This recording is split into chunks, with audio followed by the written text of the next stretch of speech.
recherchez un nouvel équipement ou vous souhaitez entretenir votre moto? Dans nos magasins Maxxis et sur Internet. Quel que soit votre style, retrouvez le plus grand choix de marques et de promotions. Maxxis, le géant de l'accessoire moto.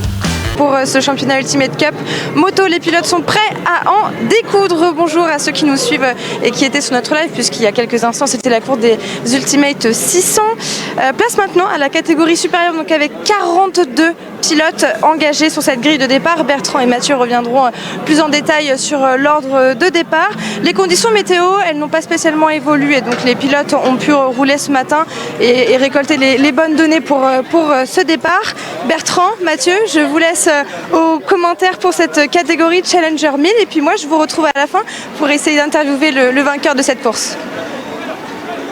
Merci Nina, effectivement on se retrouve à la fin, on l'espère, avec les réactions des pilotes.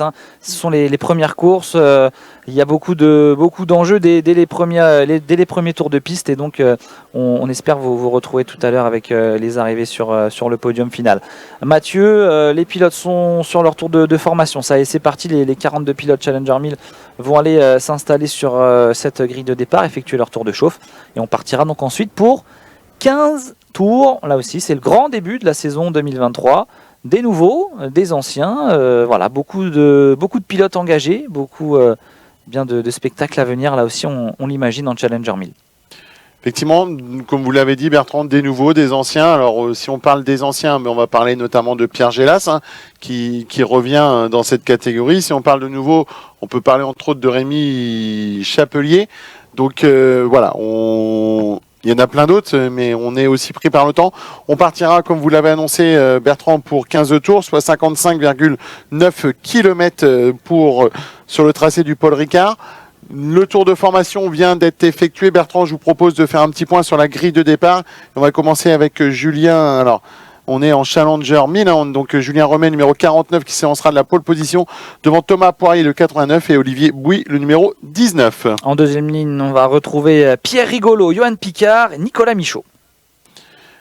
Sur la troisième ligne, Nicolas Le Chifflard, Nicolas Lyonnais et Olivier Schwack-Burkhardt. Quatrième ligne, la 44, Nicolas Pommier, Maxime Desnoyers sur la numéro 4 et François Crépin sur la numéro 33. La cinquième ligne, Anthony Simonet, Julien Benoît, John Picard. Huitième ligne, on va retrouver septième ligne, Reynald Didier, David Boutois, Laurent Tressard. La huitième ligne pour Lynn Vieillard, Jordan Rohr et Benoît De Sartine.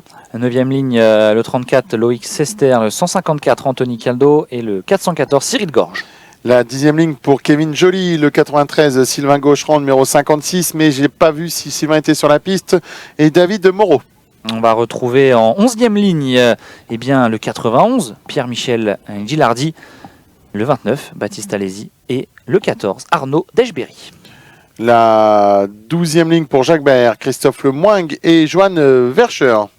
En 13e ligne, Julie Bénard, Jérémy Dessouza, Thibaut Esposito. La 14e ligne pour Franck Morel, Julie Benoît et Eric Cutsan, numéro 64. Voilà, pour les 42 pilotes engagés en Challenger 1000, grille pleine. Attention au premier virage, puisque ce virage à 90 degrés, peut-être même un peu plus, ce double droit de la Pinède qui est assez fatal en général. À la moindre faute, on peut partir sur un départ... on va dire chamboule tout, alors que les pilotes sont prêts pour partir sur leur tour de chauffe et ensuite les feux verts, 15 tours sur le circuit du Castellet, version 3 km 8, Ultimate Cup moto. Alors tout à l'heure, le poleman s'est imposé à l'arrivée. Julien Remet sera le poleman de cette première course Challenger 1000. On le voit ici avec sa numéro 49, la Yamaha R1 donc de Julien Remet. Thomas Poirier, Olivier Bouy, c'est la première ligne. Et Pierre Rigolo en 4e position sur la 107. Allez, on va éviter de faire des jeux de mots, effectivement, sur certains noms ou prénoms, puisque nous avons dans cette catégorie, alors dans la catégorie Challenger 1000, mais également dans la catégorie Hypersport, eh bien, des candidats aux jeux de mots. Voilà.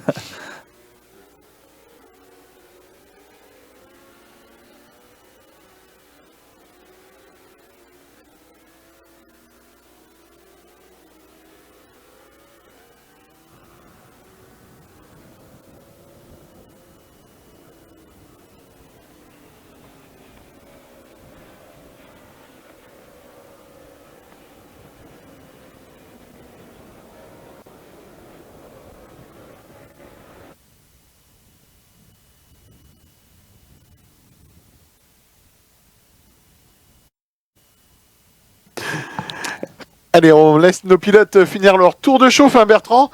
15 tours. 15 tours, c'est important. Et Bertrand, j'ai une information pour vous qui nous vient de la direction de course pour information.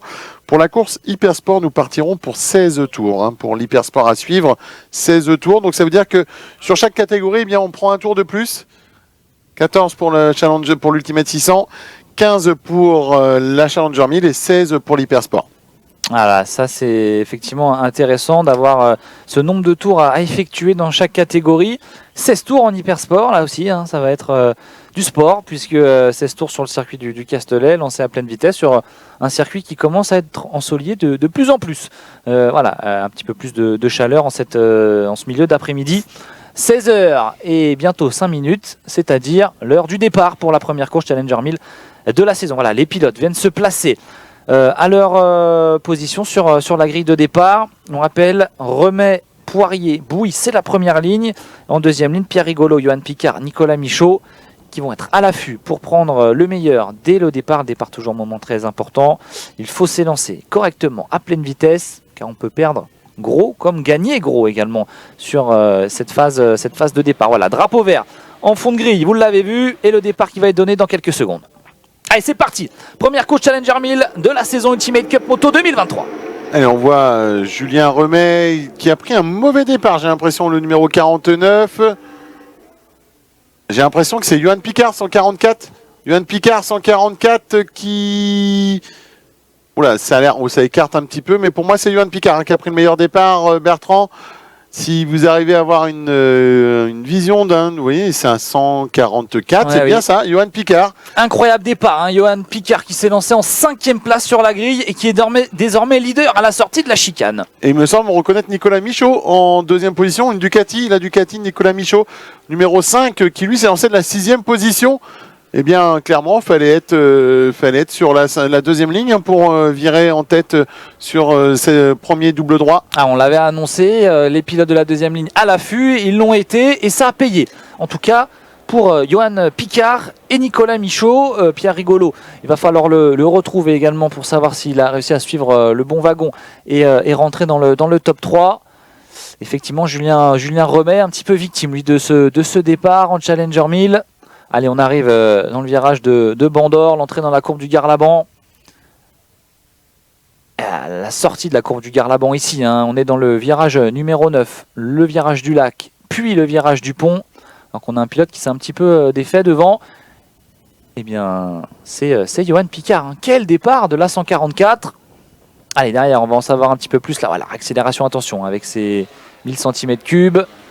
Oh oui, voilà. C'est Nicolas Michaud, la Ducati en deuxième position, Olivier Bouy en troisième position, Pierre Rigolo, 4e, Nicolas Le Chifflard, 5e, Pascal Albrier, 6e, Nicolas Pommier, 7e. Où est Julien Remet? Julien Remet est 19e. 19e, départ complètement loupé. Regardez, sur le secteur 2, 1 minute sur le secteur 2 contre 57 secondes 6 pour le meilleur temps, c'est-à-dire Johan Picard. Et sur le secteur 1, Julien Remet 45 secondes contre 40 secondes pour Johan Picard. Il a perdu énormément de temps sur le secteur 1. Alors qu'est-ce qui s'est passé? Bonne question. Si on peut l'avoir en interview dans la journée, ce serait intéressant de lui demander. Oui, mais je vous l'ai dit, hein, Bertrand, au départ, j'ai vraiment aperçu le 49. J'ai l'impression qu'il est déjà arrêté un peu scotché sur la ligne.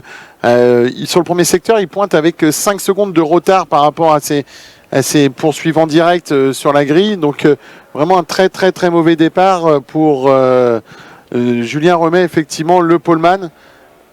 Johan Picard, donc, on vous l'annonçait, a pris le commandement, suivi de Nicolas Michaud, Olivier Bouy. On va ensuite retrouver Pierre Rigolo et Johan Picard, sauf erreur de ma part, il est en train de s'échapper. Si je ne me trompe pas de moto, ça me semblait être le 144. On a un changement en seconde place. Ce n'est plus Nicolas Michaud sur Olivier la seconde position. Olivier Bouy, très certainement, qui a signé d'ailleurs le meilleur temps sur le secteur 1, 37-101, meilleur temps absolu.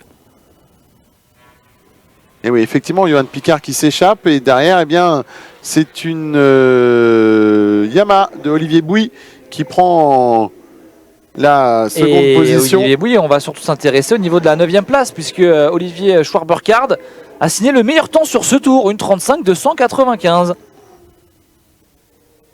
Allez, Nicolas Michaud, 3e, Nicolas Le Chifflard, 4e. Ensuite, Pascal Albrier prend la 5e place devant Pierre Rigolo. Thomas Poirier 7e. La 8e place pour Nicolas Pommier. Et Julien Remet qui n'est pas dans le coup là. Julien Remet qui est toujours au 19e rang. Toujours 19e. Alors, est-ce qu'il y a un souci? Est-ce qu'il y a un problème au niveau du pilote? Pour l'instant, on n'a pas la réponse, mais toujours 19e. Il n'est pas arrêté, la moto est roulante, mais Julien Remet, parti en pole position, on le rappelle, est englué en 19e position. Et on a un pilote là aux alentours de la 12e place, Julien Benoît, qui est en train de nous faire un secteur 1 en 37,05, meilleur temps absolu sur le secteur 1, c'est plutôt bien.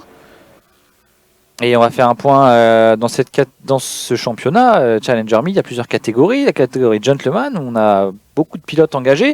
Nicolas Michaud, pour l'instant, qui domine dans ce classement devant Pascal Albrier et Nicolas Pommier. Et chez les filles, on va retrouver Lynn Vieillard en 33e position.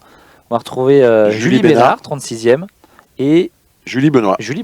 Voilà, Julie Bénard, voilà, on peut confondre, mais elle est bien en 41e et avant-dernière position, enfin même dernière position, puisque Sylvain Gaucherand, bien sûr, n'a pas pu prendre le départ suite à sa chute tout à l'heure en qualification. Et attention, on a du nouveau du changement, puisque Nicolas Le Chifflard avec la Suzuki vient de s'intercaler au 3e rang, et Pierre Rigolo, numéro 107, qui tente une attaque là au frein.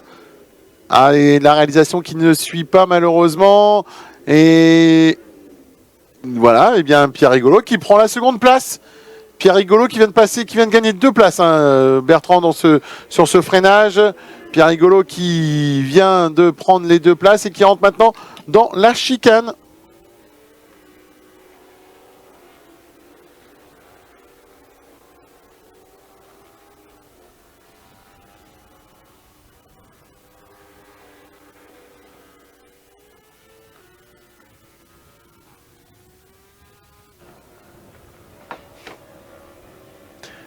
Allez, on est au bout on arrive dans le double droit du Bosset. Allez, le 4e tour provisoire. Johan Picard, Olivier Bouy et Nicolas Le Chifflard. Hein. Nicolas Le Chifflard, Pierre Rigolo qui ont pris le meilleur sur Nicolas Michaud et sa Ducati numéro 5 qui a dû céder 2 places dans le dernier tour. Et c'est John Picard sur la Ducati numéro 92 qui tient toujours le meilleur tour en piste. 1,34 439. Ils sont 3 pilotes même sous la barre des 1,35. Julien Benoît, on va retrouver John Picard et Pierre Rigolo. Alors, c'est Johan Picard. On a Johan et John Picard. On a 2 Picards, mon cher. Ah monsieur. oui, mais effectivement, je n'avais pas vu. Un sur une Yamaha, l'autre sur une J'ai cru qu'il y avait un souci, je me suis dit pourquoi il nous appelle le John, mais effectivement, on a un John Picard maintenant qui est passé au 14e rang en plus, voilà. Qui vient de gagner une place dans ce tour, excusez-moi Bertrand. Et qui vient de perdre bien son meilleur tour, puisque c'est Pierre Rigolo. Et qui revient en 2e position d'ailleurs, qui a gagné 2 places sur ce coup-là, 1,33 665, suivi de près toujours par Thomas Poirier. Johan Picard, Pierre Rigolo, Thomas Poirier, le podium provisoire, mais c'est loin d'être terminé, puisqu'on a seulement 2 secondes d'écart entre les 2 premiers, mais c'est surtout derrière que c'est serré entre la 2e et la 3e position. Une seconde 9, et pour la 3e position, on a Olivier Bouy qui pointe à 4 dixièmes seulement de la 3e place. Et attention à Olivier Schwack-Burkhardt, le pilote numéro 86 au 8e rang, qui vient de signer un très bon chrono sur le secteur 1.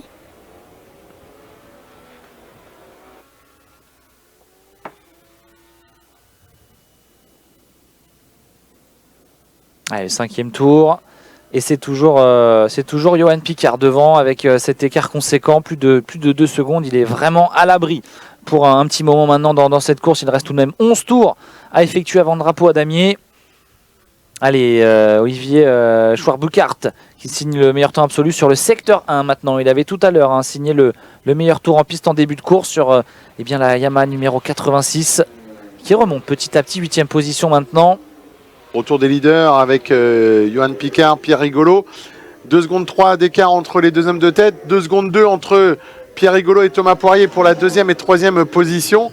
Olivier Bouy, quant à lui, il se retrouve au 4e rang devant Nicolas Pommier et Nicolas Le Chifflard. Les écarts qui sont en train de se maintenir avec 2 secondes 3 entre Johan Picard et Pierre Rigolo, premier et deuxième. 2 secondes 2 entre Rigolo et Thomas Poirier, deuxième, troisième. C'est surtout derrière Olivier Bouy qui reste au contact de Thomas Poirier pour la troisième place. Également Nicolas Pommier qui vient de gagner une place sur ce tour devant Nicolas Le Chifflard. Ouais, c'est serré, hein. Ça se tient en moins d'une seconde entre la quatrième et la septième place avec Bouy, Pommier, Le Chifflard et Schwarberkard.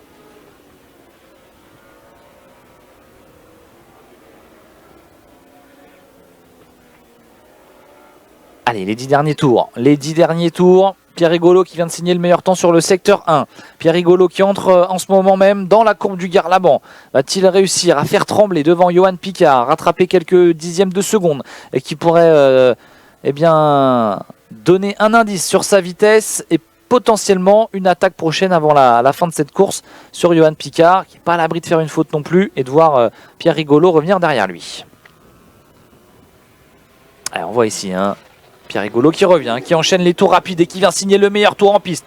Une 33, 0,37. Et regardez l'écart, Mathieu, maintenant entre Johan Picard et Pierre Rigolo, moins d'une seconde. 658 millième exactement. Quel tour de Pierre Rigolo! Vous m'avez devancé, Bertrand. Effectivement, il a repris une seconde 6 quasiment sur ce tour de repris par Pierre Rigolo sur le leader Johan Picard. Alors, Johan Picard, qui, on vous le rappelle, s'est lancé du 5e rang, qui avait surgi du 5e rang. Et voilà, ils sont quasiment roue dans roue maintenant, sortis de la chicane nord. On va en direction de la courbe de cygne. Allez, ça rentre pour Johan Picard, le leader, dans la courbe de cygne, suivi de Pierre Rigolo. Thomas Poirier est toujours au 3e rang devant Nicolas Pommier et Olivier Bouy. Pommier qui a gagné une place sur ce tour. Passe de la 5e à la 4e place. Ça reste serré entre les pilotes de la 4e jusqu'à la 7e place.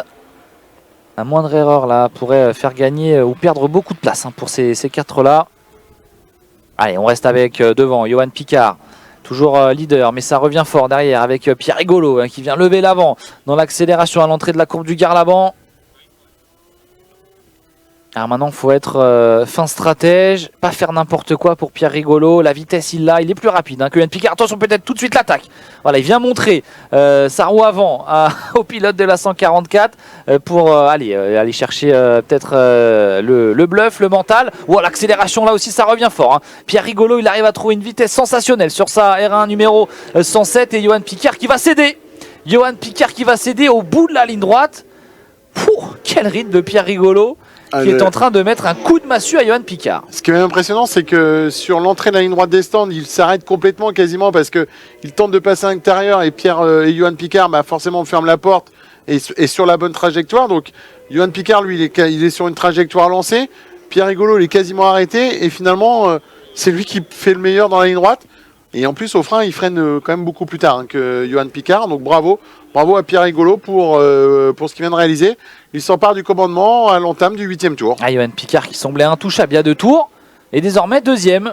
Et il va sûrement accuser un retard conséquent à l'issue de ce 8e tour. Thomas Poirier en 3e position qui pointe à 4 secondes 7 de la 2e place. Donc un petit peu loin, pas isolé puisque derrière lui, il a Nicolas Pommier qui est en train de mettre une grosse pression en 1,34 430 sur le dernier tour. Nicolas Pommier qui pointe à moins d'une seconde de Thomas Poirier, 7 dixièmes exactement. Olivier Bouy, lui, pointe à 6 dixièmes de la 4e place de Nicolas Pommier. Tout ça reste serré toujours entre cette 4e et cette 7e place. On a amélioré entre la 14e et la 20e place pour François Crépin, Nicolas Lyonnais, Maxime Desnoyers, Cyril Martineux, Julien Remet, Johan Jeanbrun et Laurent Tressard. Des places pour l'instant, des places d'honneur chez les gentlemen. Nicolas Pommier, leader, 4e général. Alors l'écart, 1 seconde 192 d'avance pour Pierre Rigolo. Après le passage sur la ligne de chronométrage. Pierre Rigolo, il est sur un autre rythme. Il est, regardez, sur le dernier passage, il est 1 seconde 3 plus vite que l'ensemble de ses poursuivants directs. Seul pilote à être dans un chrono se rapprochant, même pas, on a 1 seconde 1. C'est Olivier Schwark-Bourka, qui est numéro 86 au 6e rang, qui est à 1 seconde 1 sur le dernier tour en termes de chrono. Là, Pierre Rigolo, il a trouvé une solution sur la R1. Je sais pas ce qui s'est passé, mais en tout Ah, cas, il a y a un débloqué, déclic, hein. il a débloqué la poignée de gaz. Là, c'est sûr, il a été la chercher au plus loin, au plus fort, et ça a marché. Cette ligne droite, là, à l'issue du 8e tour, était tout simplement hallucinante, alors qu'on va aller conclure eh bien, le 9e tour à présent. Il restera 6 tours après le passage dans la voie des stands des deux pilotes de tête. Alors, l'écart, 1 seconde 192, on le disait. Alors, où sont nos pilotes de tête? La 107 rentre dans la courbe du Garlaban à l'instant. Et derrière, sa bataille pour la 6e place. Olivier Schwarz-Burkhard qui est passé 6e devant Nicolas Le Chifflard. Ces deux-là sont en train de se battre depuis quelques tours. La Yamaha et la Suzuki qui se battent pour cette 6e place. Anthony Simonet a gagné une place également. Il passe 11e devant Rénal Didier. Un 9 tours couvert. Hein. On a une Ah, chute. 1 seconde 7, une chute. Alors on est où? Est-ce qu'on est à la sortie? Entrée de la ligne droite. Entrée de la ligne droite des stands. La chute pour... Alors on voit pas le numéro sur ce plan-là. On va essayer de vous donner le... Thomas Poirier, regardez, qui pointe pas et qui descend au classement au fur et à mesure. La 89. La 89, Thomas Poirier qui part à la faute donc au niveau du virage numéro 10 et qui n'arrive pas à repartir encore. Va-t-il pouvoir relancer? Alors là, il peut plus rentrer dans la voie des stands directement. Il l'a dépassé. Il peut pas faire marche arrière. Ouais. Voilà. Un peu de chance, pas de dégâts sur la moto. Et il a fait perdre du temps à un autre pilote également qui était, qui s'est accroché, dans sa roue. qui s'est un petit peu accroché sur sa moto. Alors peut-être Johan Jeanbrun. En tout cas, c'était une Yamaha, j'ai l'impression. Allez, 6 tours restants à peine.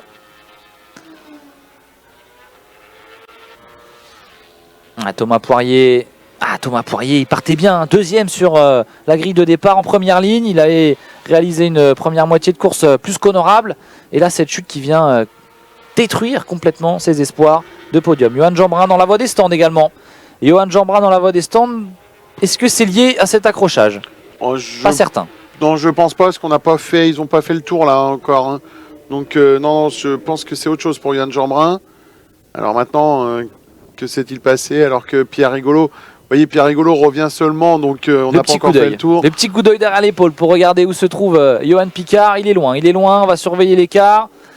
Est-ce que ça se réduit ou est-ce que ça augmente? Ça augmente, 2 secondes 5 d'écart maintenant entre Pierre Rigolo et Johan Picard. Quelle fin de course de la Yamaha 107. 5 tours encore à courir, hein, Bertrand, et effectivement, nos pilotes le pilote est reparti, hein, le pilote numéro 89 qui a repris la piste. Peut-être va-t-il rentrer dans la voie des stands, mais en tout cas... Une chute, 92. La 92 qui part à la faute. Ah, c'est John Picard. John Picard, C'était le grand débat sur le prénom tout à l'heure, et effectivement, et j'ai l'impression que c'est au même endroit. Oui, c'est au même endroit. Toujours au niveau de ce virage 10, le virage du pont. Le virage du pont qui amène, on le rappelle, hein, sur la ligne droite des stands. Virage assez serré, il y a un gros freinage à effectuer. Bien, on perd l'avant, on imagine aussi, hein, pour la 92. Chute entre guillemets classique. Et Julien Remet, regardez, Julien Remet qui revit dans cette fin de course puisqu'il vient de signer le meilleur temps absolu sur le secteur 1. Il est remonté en 12e position. On l'avait presque oublié, Julien Remet, dans cette course. Je serais curieux de savoir ce qui s'est passé là pour Julien Remet sur ce début de course, alors que nous approchons maintenant des 4 derniers tours de course. Hein. On va logiquement voir dans quelques instants Pierre Rigolo qui arrive dans le dernier gauche, conclure son 11e tour. Je suis preneur d'une info. Enfin, si on avait une information, je la prendrais volontiers. Est-ce que début de course, départ raté, mais après un rythme qui n'a pas été trouvé par Julien? À part peut-être sur ce dernier tour, hein, puisqu'il vient signer il va améliorer son temps sur le secteur 2. Allez, on va surveiller le passage de la numéro 49 sur la ligne de chronométrage.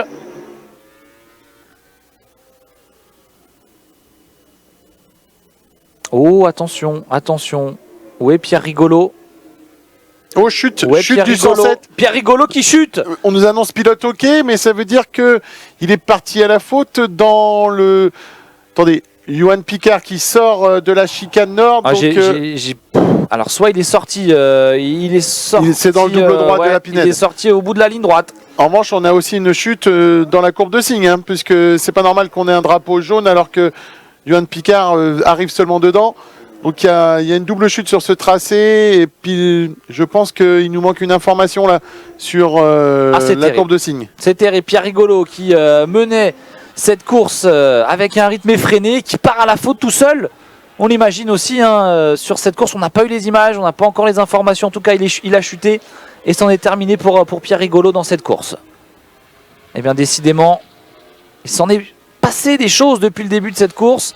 Il va rester 3 tours bientôt, alors que c'est Johan Picard qui reprend les commandes devant Olivier Schwarz-Burkhardt. Rendez-vous compte, deuxième maintenant. Incroyable course aussi pour le numéro 86 qui s'est lancé en 9e position. Et Nicolas Le Chifflard qui arrive miraculeusement, j'ai envie de dire, en 3e place à 4 tours de la fin. Mais regardez les écarts entre les deux hommes de tête, on est à plus de 6 secondes. C'est énorme, hein, 6 secondes entre les deux hommes de tête. Et non, 4 secondes 7. Alors, qui c'est qui a relâché? C'est tout simplement Johan Picard, qui maintenant, s'il est bien pas noté, eh bien, va pas prendre de risque. Il a vu que Pierre Rigolo était parti à la faute, que rien n'était acquis, que tout le monde peut y aller. Et Nicolas Le Chifflard, quant à lui, fait également le forcing pour revenir sur Olivier Schwarz-Burkhardt. Allez, Nicolas Pommier, premier gentleman au 5e rang. Nicolas Michaud, 2e gentleman, 6e rang. Pascal Albrier, 3e gentleman, 7e rang. Quelle fin de course, Mathieu. On est vraiment gâtés en termes de spectacle et de suspense depuis le début du week-end. Deuxième course seulement après l'entrée en liste des pilotes Ultimate 600 tout à l'heure. Eh bien, ça promet pour la suite du week-end et la suite de la saison. Allez, les 3 derniers tours. Picard, Schwarz-Burkhardt, Le Chifflard. Ça, c'est le podium provisoire chez les gentlemen. On retrouve les 3 premiers gentlemen qui se suivent. Nicolas Pommier, Nicolas Michaud et Pascal Albrier. Du côté des filles, Lynn Vieillard a gagné des places. Elle est remontée en 25e position. En 3e position, on va retrouver Julie Bénard. En 2e position, Julie Bénard. En 3e position, Julie Benoît. Voilà le podium féminin. Allez, nous sommes à 2 tours et demi, presque de l'arrivée, même pas 2 tours maintenant, puisque Johan Picard rentre dans la ligne droite des stands. Et le voilà, Johan Picard qui passe devant nous. 1,37,8. Oh, attention quand même, Bertrand. Et encore une chute, Bertrand. Chute sans gravité, pilote relevé. En revanche, pourquoi je dis attention? Regardez le chrono de Olivier Schwarz-Burkhardt et le chrono de Johan Picard. Ça a repris 3 secondes dans ce tour. Ça veut dire que en l'espace d'un tour, il peut encore se passer quelque chose sur la première place. Et là, on a une chute. Alors, pilote OK, un pilote relevé. C'est une Aprilia qui part à la faute, dans 63 peut-être. J'ai pas bien vu le numéro, désolé.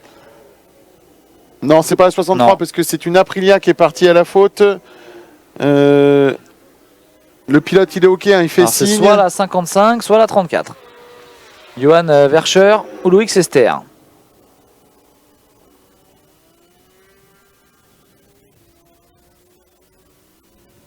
Ouais, ça peut être qu'une de ces deux machines. On va surveiller le pointage au chrono alors qu'on est dans les 2 derniers tours. Picard, Schwarz-Burkhardt, chute 55, c'est ça. La 55, Johan Verscher sur la 55 qui part à la faute. L'Aprilia, bien vu Mathieu. Donc qui en terminera là. Pas de passage sur le drapeau à damier pour Verscher. On revoit ici, c'est Pierre Rigolo ça. Non ? Non, en revanche on a une moto arrêtée. Donc la moto 14 qui est arrêtée pour information. Alors, et on a c'est une chute, Bertrand. Est-ce que c'est une chute? Ouais, c'est une chute en direct. On est encore sur le direct. Et pardonnez-nous, on ne sait plus trop où donner de la tête. Là, on a encore une chute. Dernier tour, Bertrand. On rentre dans le dernier tour. La 14, c'est Arnaud Deschberry qui est à l'arrêt. Moto qui est annoncée, donc problème technique. Moins d'une seconde entre Johan Picard et Olivier Schwarz-Burkhardt pour le dernier tour. Je vous l'avais dit qu'il pouvait se passer quelque chose. Eh bien, est-ce que Johan va réagir? On va revoir cette perte de l'avant. Regardez, dans ce gauche à la sortie du double droit. Du Bosset. Ouais, dans le virage de Bandor. On part à la faute. Alors là aussi, identité du pilote pas encore annoncée par la direction de course. Allez, on nous annonce encore une chute juste avant la voie des stands. Oula, ça part dans tous les sens. Je pense qu'il y a Julien Benoît qui a dû partir à la faute. Regardez, ça descend. Pour Julien Benoît au niveau du classement. La 166. Et tout comme Maxime Desnoyers également. Je pense que ces 2 motos sont concernées par les 2 chutes qu'on a annoncées. entre celle qui est tombée à l'entrée de la voie des stands et puis celle qui est tombée dans le gauche de Bordor. Allez, le leader actuellement dans le double droite du Bosset pour les derniers virages et la victoire qui va sûrement tendre les bras à Johan Picard. Olivier Schwarz-Burkhardt qui n'était pas loin, on va surveiller, on va essayer de retrouver les deux pilotes de tête pour savoir si Olivier Schwarz-Burkhardt arrive à revenir dans les derniers tours de piste. Alors on n'est pas avec le leader, hein. Le leader qui est dans la courbe du Garlabon actuellement, le virage du lac. Allez, faut que la réalisation reste sur cette image là. Oh attention, Ils sont là, il y a du monde, il y a beaucoup de monde là. Attention à pas se gêner, hein. La 144, où est la 144? Elle est là, elle est passée.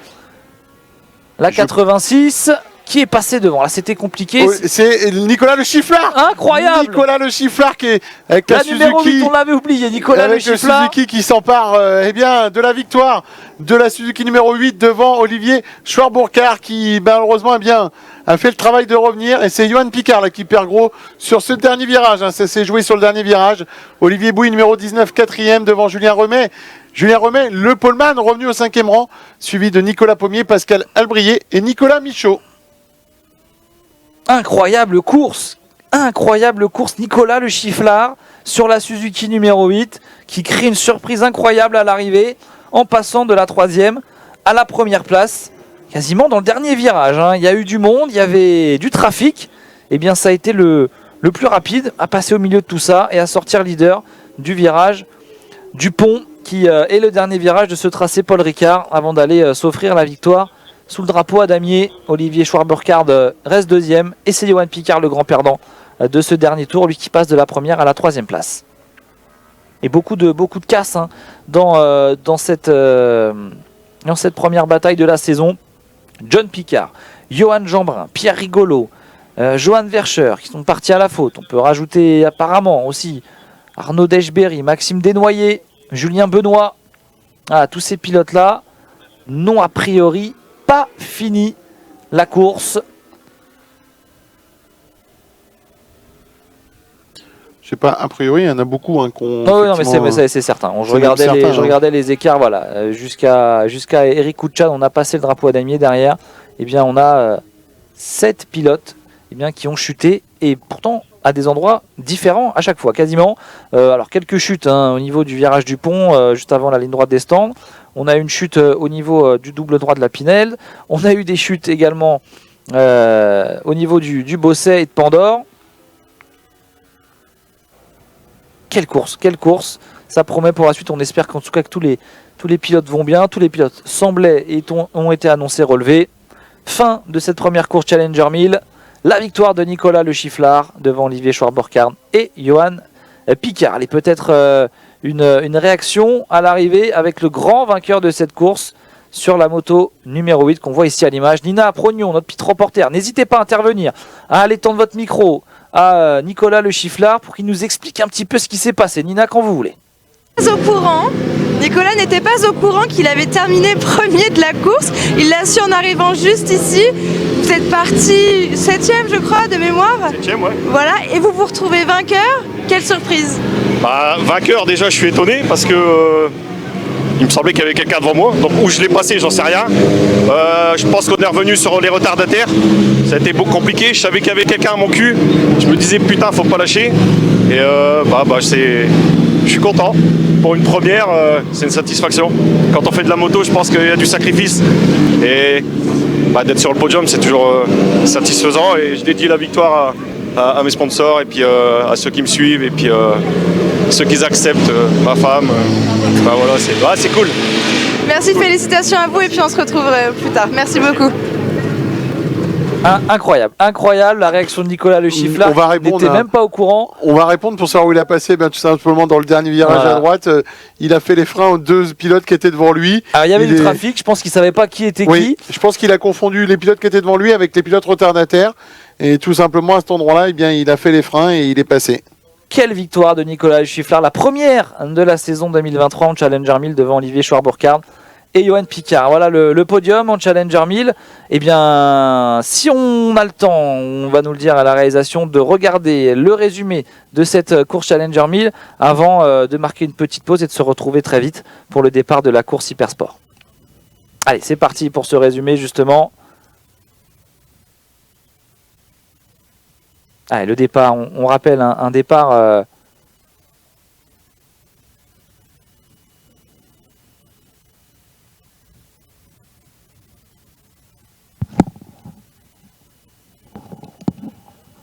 le départ avec Julien Remet sur la 49, Julien Remet et qui rate complètement son départ et qui va se retrouver aux alentours de la 20e place dès la fin du premier tour. Et c'est Johan Picard, parti en deuxième ligne, à la 5e place, qui prend le meilleur. Voilà, on voit ici des pilotes au départ arrêtés. Et également la 337, c'était Lynn Vieillard qui était parti pourtant en 22e position sur la grille de départ, qui s'est retrouvé arrêté. Également des problèmes pour Julien Remet, on le disait.